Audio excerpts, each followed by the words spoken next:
안녕하세요. 정치를 쉽게 풉니다. 정치의 10단. 이번 김건희 공천 개입 사태 국면에서 가장 핫한 방송은 사장 남천동입니다. 헬마우스의 취재력과 오창석의 드립력이 어우러져서 이 국면을 맨 앞에서 이끌어 나가고 있습니다. 이런 사장 남천동 방송은 어제 여론조사 탄에 대해서 다뤘습니다. 탄이라고 하는 것은 원하는 선거 여론을 만들기 위해서 여론조사 샘플을 건드려서 컨벤션 효과를 노리는 겁니다.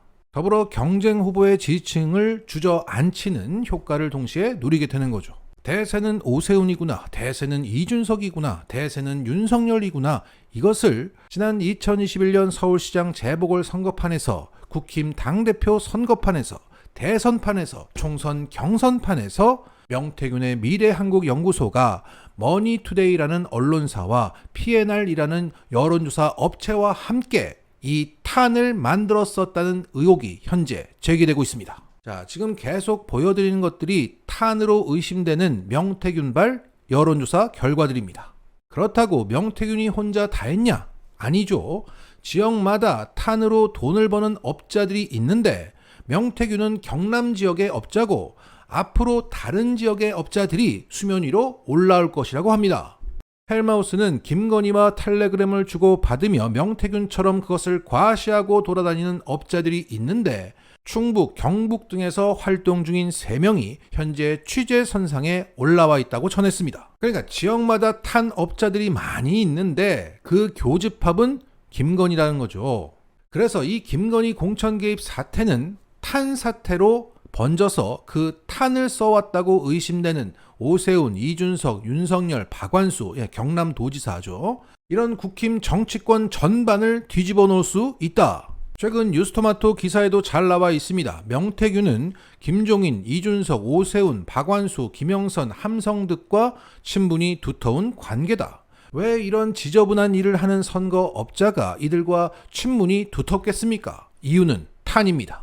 그래서 명태균이 수면 위로 올라오자 내 지역의 탄 업자도 따라 올라오겠다며 많은 국힘 의원들은 김건희 특검법에 대한 필리버스터조차 못하고 현재 쥐죽은 듯 조용한 겁니다. 그런데 정부 여당이 초토화될 수 있는 이 건을 이례적으로 많은 언론들이 다루고 취재하고 있습니다.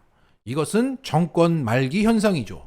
자, 이 대목에서 최근 보수평론가 정규재 씨는 이런 말을 했습니다. 제가 볼 때는 이 갤럽의 20%라고 발표한 거는 약간 마사지가 들어간 거로 봅니다.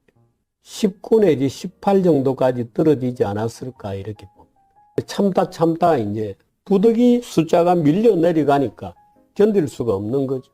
그렇게 될 것 같습니다. 15% 선까지 떨어지면 이제 본격적으로 탄핵 법안이 제출됩니다. 그렇게 되면 보수 대통령은 모조리 탄핵당하거나 감옥에 간다는 전례가 만들어지는 거죠. 그렇게 되면 보수는 다 한강물에 가서 빠져 죽어야 됩니다. 저는 뭐 올바른 보수라고 보지도 않습니다만은 국힘당이 저는 보수 정당이라고 보지도 않습니다. 그러나 어떻든 보수를 빙자하는 정당들은 한강물에 가서 빠져 죽어야 돼요. 자, 윤석열 지지율은 20%가 아니라 실제로는 18, 19 정도인데 마사지를 해줬다는 거죠. 하지만 결국 다 죽을 것이다. 일단 구독을 부탁드립니다. 이 구독은 후회가 없을 겁니다. 이 와중에 흥미로운 보도가 어제 나왔습니다. 이것은 명태균에 대한 검찰의 수사가 시작된다는 겁니다. 명태균이 이 논란에 대해서 해명한답시고 그 텔레그램 메시지는 김건희와 김영선 간에 이뤄진 게 아니라 김건희와 나, 명태균이 주고받은 것이라고 뜬금포를 날렸습니다. 이것은 혼자 죽지 않겠다는 의지의 표명으로 지금의 상황을 잘 말해주고 있습니다. 한마디로 지금의 상황은 서로가 서로의 목줄을 쥐고 흔들고 있는 형국입니다. 자기 살기도 바쁜 이준석이 이 와중에도 명태균을 쉴드치는 글에서도 그것이 드러납니다. 우리 서로 건드리지 말자, 이러다 우리 다 죽어 라는 간절함과 위기감이 배어 있습니다. 자, 다시 돌아가서 이 와중에 검찰총장은 박세로 바뀌었고 검찰이 명태균을 쳤습니다. 이것은 감히 너가 내 약점을 쥐고 흔들어? 라며 명태균을 쳐서 입을 다물게 하겠다는 김건희의 의지라고 봐야 합니다.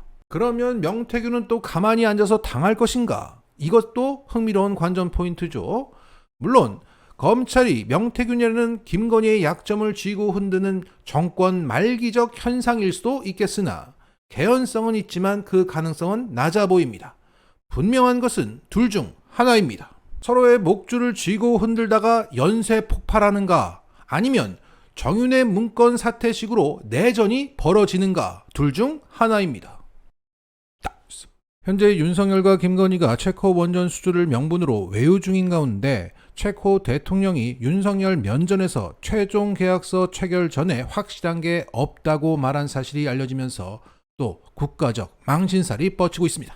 자, 이것을 전하고 있는 오마이뉴스 기사는 이렇습니다. 체코를 공식 방문 중인 윤석열 대통령과 정부 고위 관계자, 체코 대통령 등의 말을 종합하면 한국 측은 아직 웨스팅하우스 지적재산권 문제를 해결하지 못했고 체코 측은 이 문제의 해결을 한국 측에 요구하고 있는 것으로 보인다. 자, 다들 아시겠지만 이 체코 원전 수주는 덤핑 수주 의혹을 강하게 받고 있습니다. 거의 반값에 입찰을 하는 바람에 수주를 해도 남는 게 없습니다. 오히려 손해인데도 윤석열 가오 한번 세워주려고 이러고 있는 겁니다. 그 와중에 미국의 웨스팅하우스가 원천 기술 운운하면서 우리의 발목을 잡고 함께 경쟁했던 프랑스는 체코에 외교적 압박을 넣고 있는 상황입니다. 그럼에도 불구하고 윤석열은 내가 이번에 체코에 가서 확답을 받아올 것처럼 떠들어댔습니다.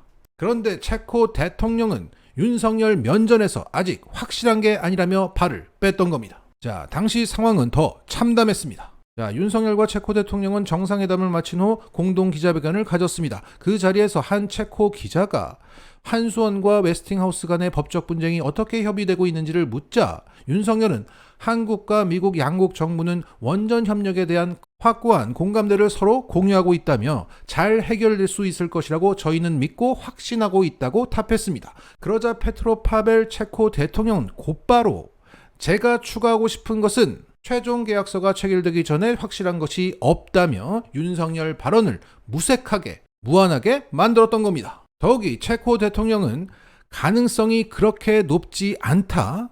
그 문제가 성공적으로 해결되리라 믿지만 어떤 나쁜 시나리오도 물론 고려하고 있다고 덧붙이면서 쐐기를 박았습니다. 여기에 당황한 정부 관계자는 아직 끝난 게 아니다 라며 진화하면서 완전히 해결된 것은 아닌 상황이라 지금 협의 중이라고까지 말씀드릴 수밖에 없다, 이렇게 말했습니다. 그러니까 체코는 원전 수주 우선 협상국으로 우리를 인정하지만 미국과 해결하고 오라는 거죠. 야, 망했습니다. 전기차 지원금, 반도체 이런 거 뒤통수 친 미국이 자국의 기업인 웨스팅하우스를 버리고 윤석열을 잘도 도와주겠습니다. 한 번 호구는 영원한 호구일 뿐입니다. 이로써 사실상 체코 원전 24조 원 수출은 날아갔고 저 국힘 현수막과 그간 언론들의 부산 엑스포식 자가발전 기사는 쓰레기가 되고 말았습니다. 이 와중에도 김건희는 체코 관광을 잘하고 있답니다. 귀국하고 다음 주부터는 매우 핫할 겁니다. 맞이했습니다.